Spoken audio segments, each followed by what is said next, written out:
Jai Hind, Jai Bharat, and welcome to Dev Talks. This is Adi Achint. We've heard recent news about a port takeover in the western part of the world, West Asia, and of course, a lot of presence of India in the east as well. What I want to discuss with Commodore Anil Jai Singh, who's here with us today, is the Indian Maritime Reach. Me and Sir had a discussion about this a while ago where we spoke about strengthening the arms of India in the oceans around it. Sir, good afternoon and welcome to the show. Well, thank you very much, Adi. Always a pleasure to be on your show.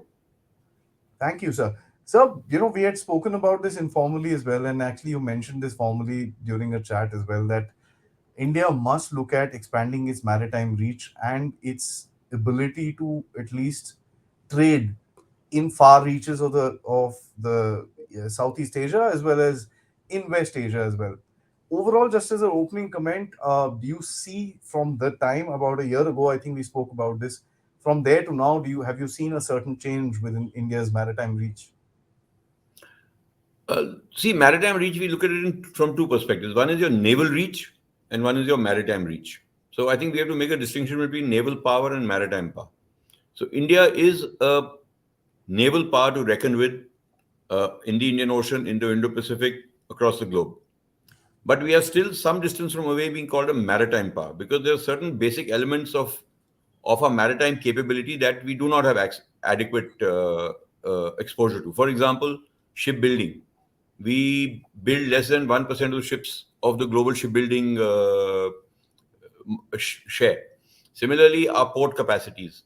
Similarly, our ability to trade. But you see, once again, if you look at trade, one is about ships. That's all right. You may not have your own ships. You've got ships, flags of convenience. So your trade will travel. There is no problem with that.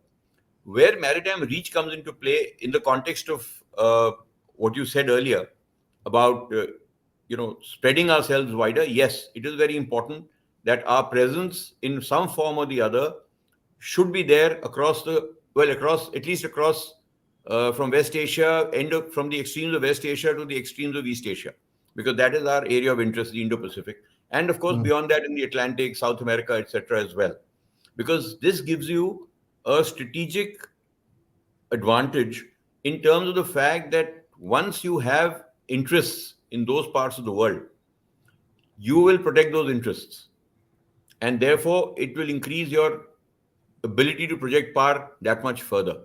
So, from that perspective, yes, it is very important that if India is to become a big maritime power, then it must have that sort of what you call the maritime reach. That means there should be an Indian interest anywhere in the globe. We had oil fields in Sakhalin. We had oil interests in Venezuela. So our maritime reach was far more than what it used to be earlier, when it was restricted to maybe from East Africa to the Malacca Straits. So certainly India has expanded. A lot of focus is being placed on the maritime domain. Maritime domain awareness is getting a lot of importance. The Prime Minister has said that if you remember in 2015 when he was in Mauritius, he spoke of two things. One, he spoke about the Sagar vision, security Yeah. and growth for all in the region, which was an inclusive capacity building doctrine. And the second thing he said, I don't remember the exact quotation, but he said that for us the maritime economy is as important as the blue chakra in the middle of the Indian flag. So he gave it that sort of importance that yes, this is the future. This is where India has to strengthen itself. So the maritime economy is now going to very soon determine the economic strength of nations, Hmm. and there is where we have to be strong. So that means our non-military elements of maritime power have to be strengthened in the next few years. You True. see, China. I mean, if you draw a comparison to China, besides the PLA Navy, which is expanding at a phenomenal rate, they have the 7 of the 10 world's busiest ports are Chinese. The maximum number of merchant ships in the world are Chinese. It has the world's largest coast guard. It has the world's largest fishing fleet. It is building 60% of the global shipbuilding share with China. So it is not only about the PL Navy. It's about overall maritime capacity of the nation, which determines its maritime power. And if India does indeed intend to be a maritime power, it is these elements that we have to look at more carefully. That I think absolutely agreed, sir, because I think that's a very well-rounded opening. This thing, sir. I want to get into the Haifa port. The deal has happened, and it's at the opening or the day of the deal. Gautam Adani said it's a very strategic initiative for India itself. Now, of course, it doesn't mean the naval power, our navy ships will go, port there and sit there on the Haifa port. That's not the point. But what is the strategic importance of Haifa for India, sir? Look, Haifa is a very strategically located port. It's on the it's an Israeli port on its Mediterranean coast. So if a country is able to exercise the control over a port, it gives it access to its sea lanes which approach that port. It gives you access, some sort of strategic access in that region, because you're controlling the most important port. You don't own the port; it is still a sovereign Israeli port. You just sort of, you can't decide. I mean, India will not be in a position to decide who comes or who goes. That Israel will decide. But the fact is that you have that strategic presence and access and connectivity now all the way to Haifa with your port, with a port owned by an Indian conglomerate. Obviously, governments can't go and take over ports. So I think if we can use our private sector uh, to be able to exercise this option, it helps a lot.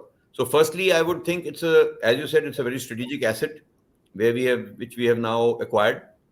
Uh, Whether Adani did it or anybody else did it is not really the important factor. It's the factor that India has now got a strategic port under its control, or under its ownership. I won't say control, under its ownership in the Mediterranean, which gives it firstly excellent connectivity through the Red Sea, with an increasing Chinese presence around Djibouti, and then the Red Sea being the access to the Atlantic through the Mediterranean. It's good to have some sort of presence on the other side of the Red Sea.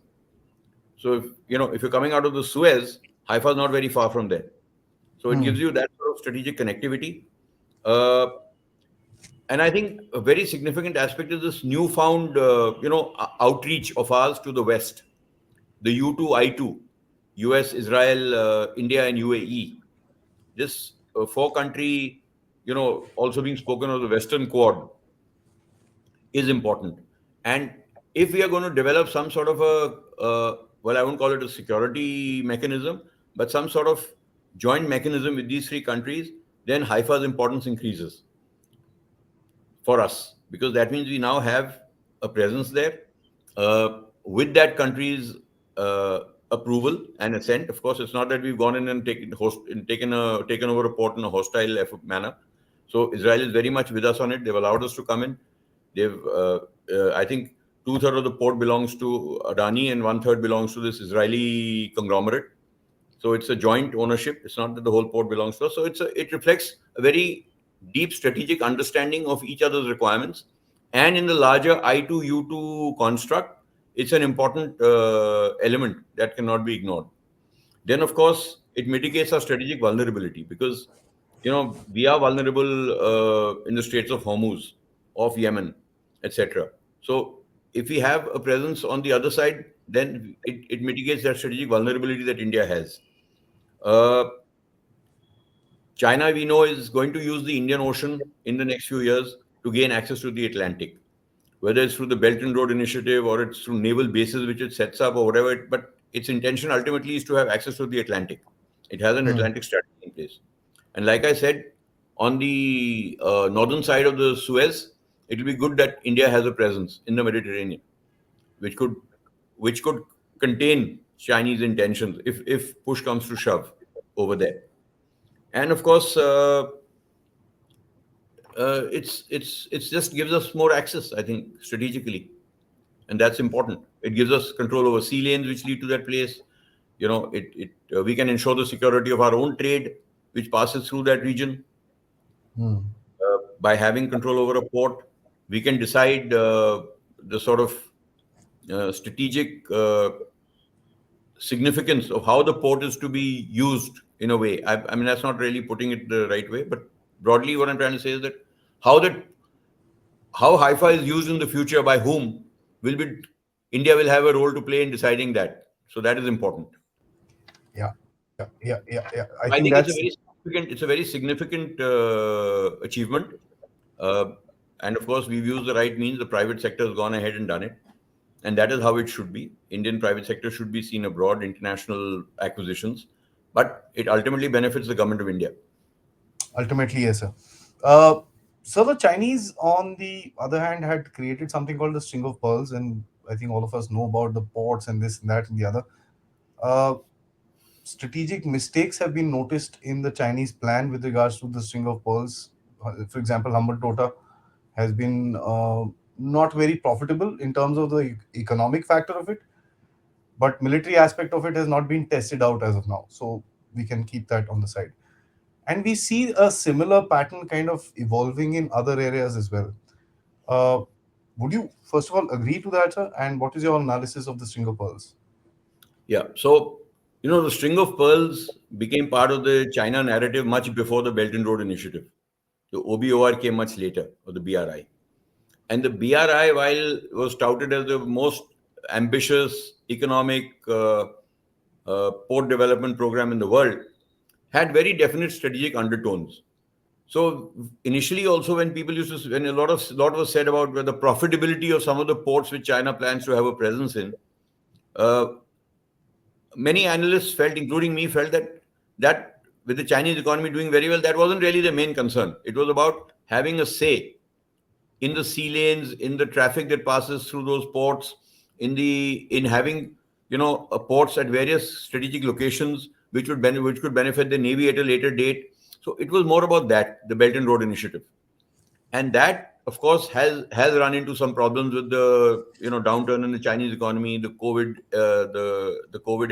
pandemic, and of course the economic strides that many countries are going through. For example, Sri Lanka, which you quoted, and Hambantota, of course, economically, I don't think is going to make a profit for a long, long time to come.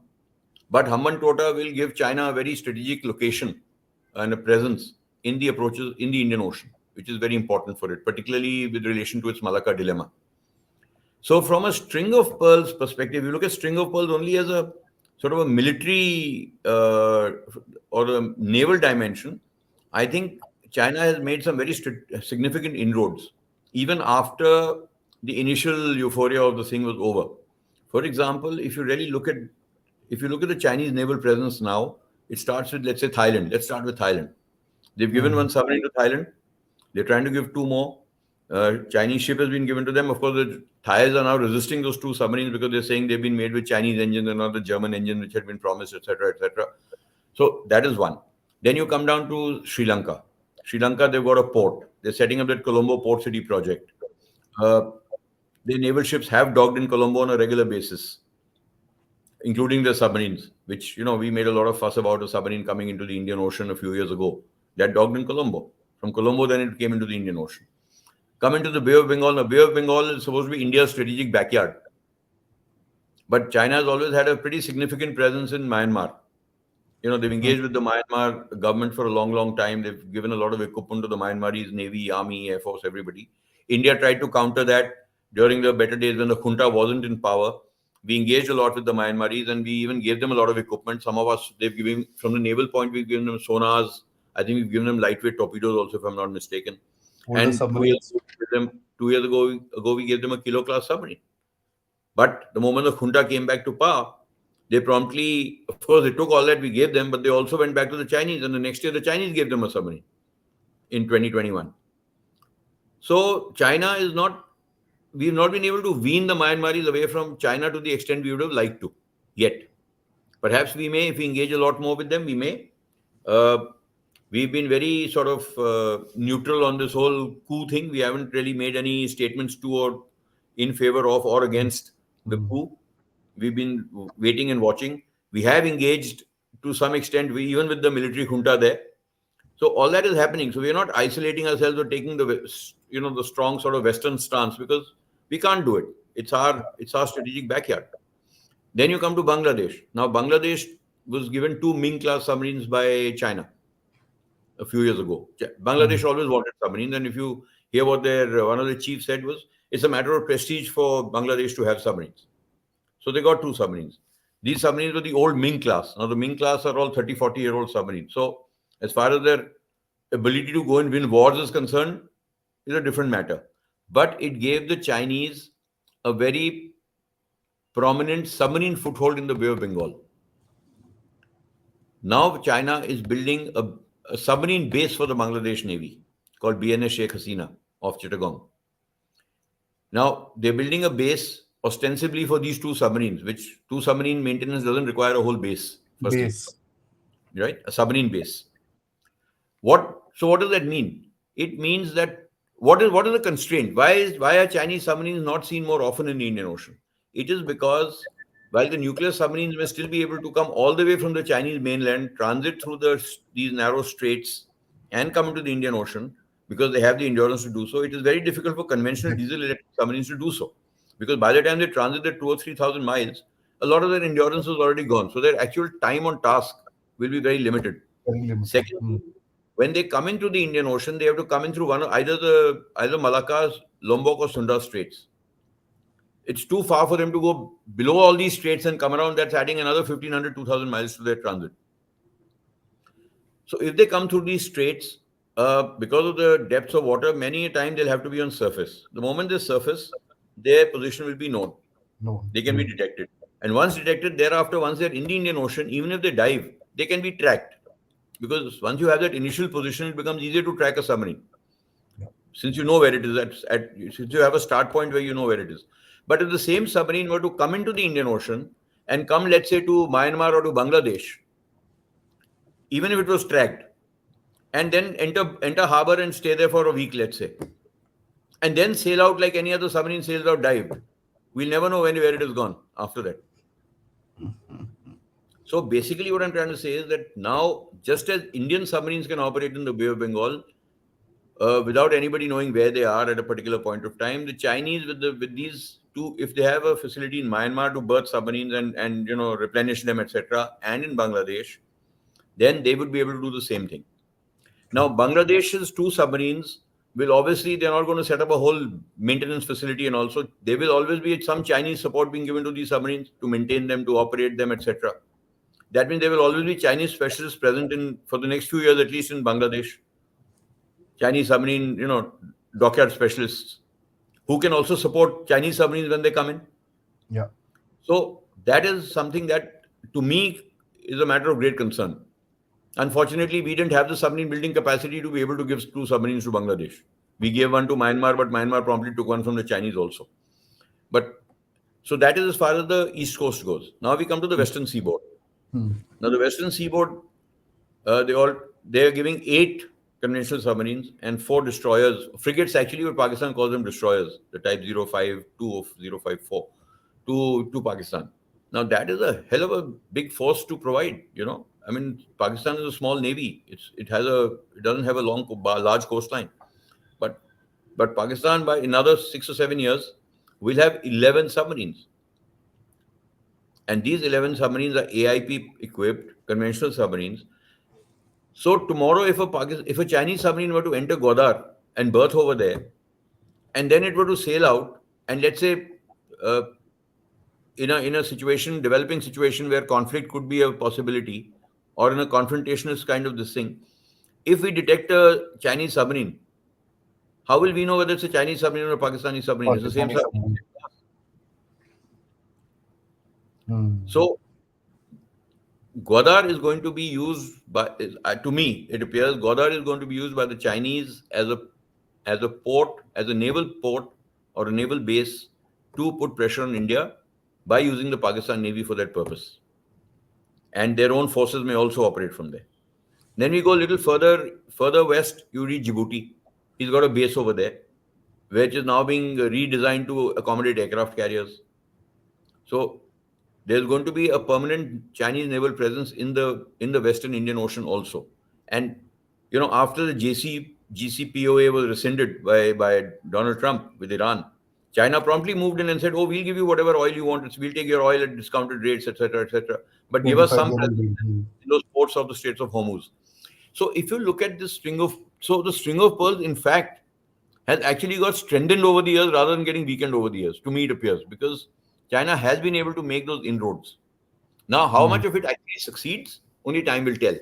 Time will tell. If Pakistan were to go turtle, then they obviously won't get 8 submarines because they won't be able to pay for them.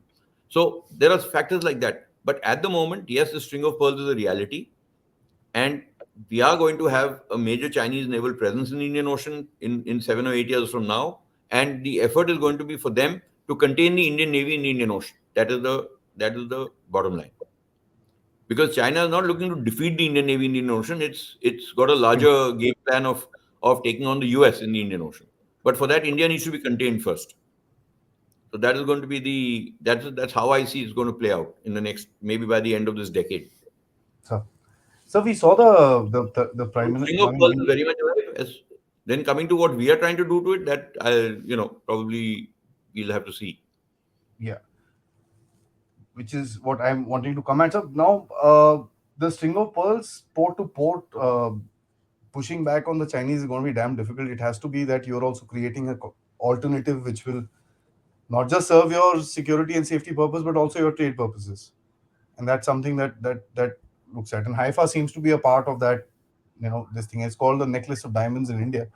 Now, my question to you is about the factor that India's counter to China has to be not a counter to China, and that's something that I want to bring about. Is that it has to be pro-India in terms of strengthening ourselves rather than actually going after the Chinese interest and trying to counter it. Would you agree with something like that? Because at the end of it, if you're going to focus all your energy towards countering the Chinese, then that's all you're doing. You're not looking at your additional further interests, which will develop yourself. So, your thoughts of the on the necklace of diamonds, sir? See, firstly, I think we should not try and it's not a zero sum game. So it's not that Yeah, we have to counter every Chinese move with a move to counter that Chinese move. We exactly. have to adapt our own means and our own ways of addressing the capacity building effort in the region to secure our own maritime interests. And that does not necessarily mean that we are countering everything China is doing. We've got to have our own way of doing it. Economically, we know we cannot match China. They are way ahead of us. Their defense budget is 4 times ours. So we shouldn't even go down that route and think that submarine for submarine or ship for ship or gun for gun or missile for missile we can match the Chinese. We shouldn't be looking at that. What we have to really focus is on how do we win over these countries who look at India with less with more confidence than they look at China. So Hmm. if you see, the Chinese approach has always been very sort of aggressive, belligerent. Their wolf warrior diplomacy, you know, uh, very pushy, very aggressive. India, on the other hand, has been very inclusive. All its capacity building efforts have taken the other nation along. We haven't kind of thrust ourselves down upon them. We've said we'll help you develop a capability, and we've not looked at only military capability. We've looked at overall development. Like in Maldives, we've not only helped them with their SAR efforts, etc., or provided them some amount of naval capability, but we've also ensured we've created educational institutions, we've created hospitals. So we've looked at a much larger uh, development, infrastructure development as a larger thing than just military capability build up. So I think India, with its Sagar vision, security and growth for all in the region, and these initiatives that it has, bilateral and multilateral initiatives, with some of the countries in the region, and as is already we already consider a preferred security partner in the region because we are the first responders in HATR. Our soft power is definitely better than anything China can hope to achieve. So we have to find our own ways and means of being able to counter the Chinese influence, and I think we're doing it fairly well now. We had almost lost the Maldives to the Chinese. We've sort of regained our influence in that country. Sri Lanka has understood that it rather hitch its thing onto India than to China, because China. when Sri Lanka went broke, the Chinese didn't come to bail it out. Despite all their interest in that country, it was India which bailed out Sri Lanka initially, and the Sri Lankans acknowledged that. Yes, sir. So we are seen as a reliable partner, and I think we've got to build that relationship with the region and the confidence of the region. Then when it comes to things like now we are also with this G20 presidentship, we want to be seen as the leaders of what is called the global south. Global South. Now a large part of the global south is in the Indo-Pacific, the African nations, the small island developing states in the Indian Ocean, the Pacific Ocean. All of them are facing some very severe challenges from many quarters. Firstly, of course, climate change. The biggest challenge they're facing is from climate change. Many of these islands are going to go under in the next few years. Perhaps even as soon as 10 or 15 years from now, they may not be a Maldives. Uh, so when it comes to that, so we've got to become the voice of these countries. in global fora like the G20, where they don't have a say, or in the United Nations, or wherever India's voice counts for anything, or India is a part of those sort of elite institutions. India has to fight for these countries, and that is one way of ensuring that you have them on your side. That's very important. Uh, if you see if you see all our blue economy initiatives now that India is taking, are trying to involve the countries in the region also into it as inclusive partners. Hmm. We are not trying to say that we are superior. We are taking the first move. So if it's a sort of finance initiative, we are giving the biggest chunk. But we're telling them also, you also have to put in your little contribution. It can't all be just us doing it. So, Us. so I think we are going about it the right way. Uh, we have the confidence of this region in our favor, and this will go. And of course, now with the Belt and Road Initiative sort of unraveling, with difficulties and countries being able to pay back loans, etc., and Chinese getting more and more belligerent about it, automatically, I think there's a global shift or a regional shift in people looking more towards India than to China for their future economic development. So I think that is something we need to build upon. I won't call it soft power, but our non-military capabilities and our Reach. non-military capacity building initiatives. So, interesting. So, in all its time, India did not have a deep water port. I mean, we used to depend on Singapore, Colombo, Dubai for our stuff to come inside. Now we've got two coming up, one in the Andaman, southern Andamans, and one, of course, is coming up in Kerala. Little hitches here and there, and we'll not get into that part of it. But what my question to you is that the Kerala one, by the way, is supposed to be, correct me if I'm wrong, so is supposed to be an extra deep water port. I don't know what that means, or if that is even a term.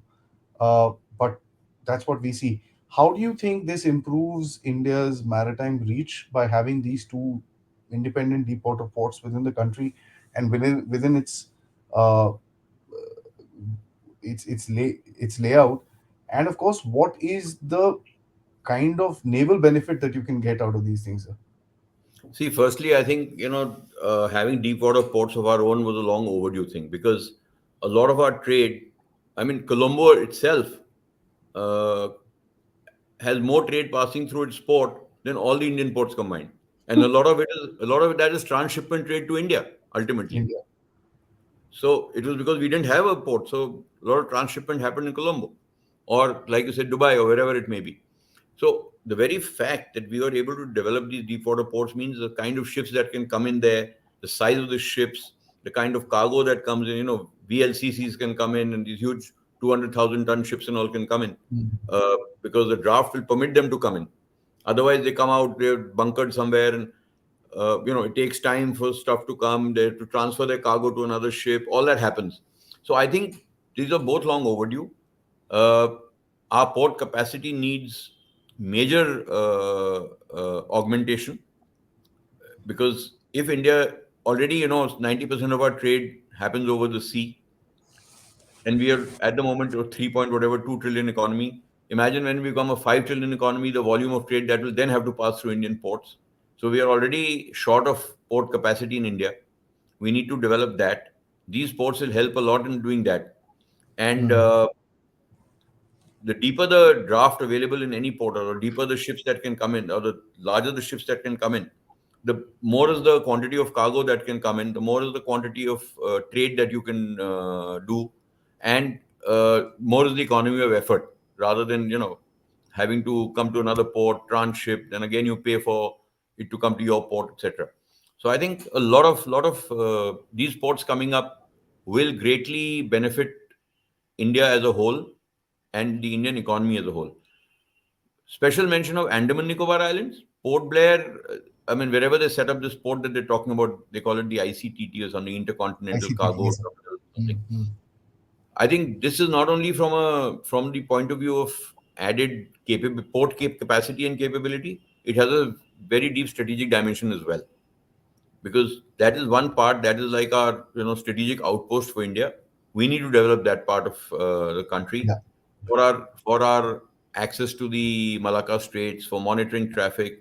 So we definitely need to enhance our maritime capacity and capability in the Andaman Nicobar Islands across the naval and the non-naval domains. Non-naval. Okay. I So mean, I think that is significant. Strategically, that is more significant. Indeed, sir. So my last question to you is about naval air reach, and that's something that we will need to grow as if we want to actually improve our SLOCs and have these kind of stuff. You'll have to have some sort of an air reach, which is not an air attack reach, but an air patrolling reach, wherein you're able to actually patrol larger scopes of the Indian Ocean itself, and from, let's say, the Horn of Africa towards, uh, let's take it conservatively, across the Andamans and probably in that region. Uh, how do you think we need to augment our efforts if we are actually wanting to go over and make these two ports as strategic trade ports for the region? What kind of an effort that the Navy and, of course, the authorities within India developing these kind of aircraft need to put to go forward, sir? See, maritime domain awareness, this term Yes, MDA, sir. is getting a lot of attention at the moment in India.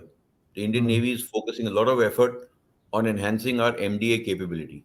And maritime domain awareness is very important because with the kind of maritime security challenges now that we have to face, which include, besides the state on state, interstate conflict, has to look at a lot of transnational and non traditional challenges. non-traditional. Hmm. It's very, very important for good maritime domain awareness. Again, maritime domain awareness is not something that a country can do alone over such a wide swath of ocean space. That's why you find navies exercising with each other. Uh, there are bilateral arrangements between navies about information sharing, etc. We have the Indian Ocean Region Information Fusion Center in Gurugram. There's a similar center in Madagascar. There's one in Singapore, and now I hear there's one coming up in Mauritius. So if four of these centers can cover whatever part of the oceans they do for surveillance, and all of them can get the information collated together and support each other and complement each other, you can cover a much wider swath of ocean. Correct, sir. Insofar as specific capability goes, I think the Indian Navy is doing very well with its MDA capability. The P8I long range maritime patrol aircraft has been a great force multiplier. It is far superior to anything we've ever had before. Then we have satellite surveillance happening. We are soon going to have UAVs, these larger UAVs operating from ships, etc., which can stay in the air for hours on end and keep giving you information. Then, of course, we have the carrier battle groups. So you have aircraft carriers which carry a whole air arm on board. So it gives you so much Mm, more range. So one is, of course, the fact that you can deploy aircraft, let's say if you deploy aircraft from Port Blair, or let's say from the Andaman Nicobar Islands eastwards, you've gained 700 miles in its range from the mainland, because now it's correct. taking off from there. And thereafter, if you can provide it air-to-air refueling somewhere en route, you you add that much more range to it. But there, of course, the limitation is that it is taking off from a fixed base. The aircraft carrier changes all that. The aircraft carrier itself can travel 500 miles in a day. So imagine if these aircraft were operating on an aircraft carrier, how much further they'd be able to surveil or carry out whatever they need to do. The AVACs, like the E2C Hawkeye AVACs, operate from the American aircraft carriers. They get a huge airborne early warning capability, with the Mm, Americans because of that. So if you look at all these factors, maritime surveillance is going to be the key to, I won't say maritime dominance, but maintaining a favorable maritime situation in the region. The more aware you are of the situation around you, the better prepared you are to counter it or preempt it or not let it develop into something that can be a matter of concern. So from that perspective, I think India is laying a lot of emphasis on its ability to surveil the oceans as best as it can through uh, underwater, surface, and air means. Not only the air arm, it is also the surface ships. The Indian Navy has now what it calls its mission-based deployments. 12 to 15 ships are patrolling anywhere in the Indo-Pacific are deployed. So they're also collecting information. They're also part of the maritime domain awareness. So you've practically, with 15 ships in various parts of the Indo-Pacific, you're covering a mm. very wide swath of ocean. What's happening in that part of the world. So a lot of effort is going into this, and I think it is going to be the key to India's efforts to remain the sort of preeminent naval and maritime power in the Indian Ocean. Sir, I must say, this is an eye-opening episode because a lot of times, we take these news to be part of a slide rather than actually look at them in a combined picture. But when you do, a whole different story emerges out of it. And I'd like to thank you for actually telling us that story because, the Haifa port, although it was marred by a lot of political jargon, people missed the real note of it. The real note of it is a rather large strategic interest that you're trying to take up in on the mouth of the Mediterranean, on the mouth of the Black Sea, right there, and of course you have an opening into the Atlantic as well. Uh, Suez Canal right next door. Uh, it's a huge deal. We missed out that entire thing rather than talk about it. The Andaman port came out. The Andaman, the facility that we are building up, 44,000 crores. It just came as a sunliner news, and those of us who are interested in this actually picked it up and said, "Okay, this is interesting." And it's good that we are doing something like this. But generally speaking, this has got lost, and people are not able to wrap their heads around the entire picture. I'm sure this video is going to be very helpful for people to understand what we are trying to do. Like to thank you for See, that, sir. yeah, there will be critics for everything. Like the Andamans you start developing, you're going to be talking about ecology and all. Yes, I agree. Those are threats. Those are vulnerabilities, and those we need to mitigate. And we must do it in a sustainable manner. And I'm sure it can be achieved. Uh, Absolutely. And looking at the latest construction, especially in Bangalore, the airport that has been made, it's supposed to be very ecologically sound and stuff like that. I'm not sure. I've not personally seen the reports, and I think they're going for some, green certification from Leeds and all that stuff. So it's a big deal, and I think sustainability could be a major factor by putting across a message to the world that we are building up all this stuff, but it is all ecologically sustainable. That's a great point, sir. Thank you so much. As I was saying, sir, thanks so much for joining me. I hope that we're able to have more of these interactions in the future as well on very, very interesting maritime subjects, a domain that a lot of people just miss out in their daily discussions. Till next no, time, sir. thank you, Adi. Always a pleasure. Thank you very much. Thank you, sir. Jai Hind.